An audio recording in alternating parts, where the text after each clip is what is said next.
Okay, we're told that a triangle has two congruent sides and it's not a right triangle.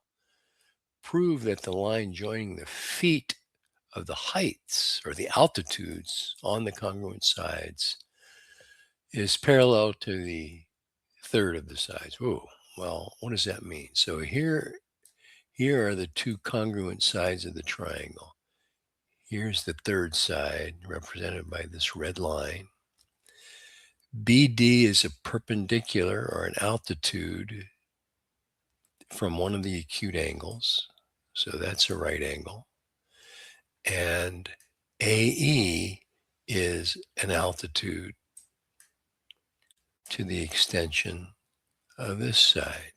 And so these are the feet of those altitudes.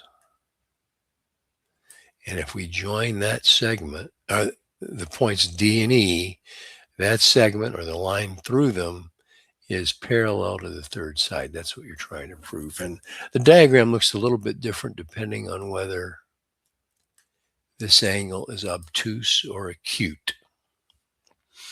But the proof is essentially the same. Okay, so here's the given.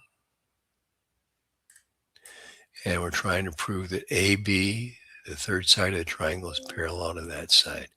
So the key is that triangle BDC is congruent to triangle AEC. And that's because we have these vertical angles here that are congruent.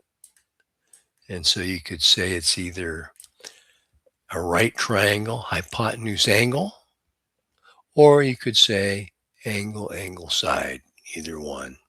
And if those two triangles are congruent, then corresponding parts are congruent. That means this segment is congruent to this segment. And I'm not going to go through all the details, but you can prove that triangle DCE, that's this one right here, is similar to triangle ACB, which is this green triangle up here, the original triangle. And that has to do with side angle side proportionality. You've got these vertical angles that are congruent, and you can show that the sides are in proportion because of the congruency. So if those two triangles are congruent, or similar, I should say, then angle CDE, which is, I'll go to a different color, this angle right here, CDE,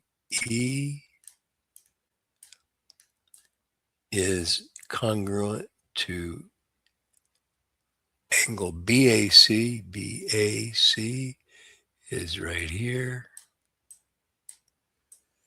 So in effect, we've got two lines cut by a transversal. There's the transversal, such that alternate interior angles are congruent, meaning those lines are parallel. Okay, here's what the diagram looks like if angle C is acute, but essentially the steps are the same. There's a little bit of difference because it turns out that angle C is common to these two triangles as opposed to having vertical angles. But there you go. Hope that helped. If you have any questions, post a comment.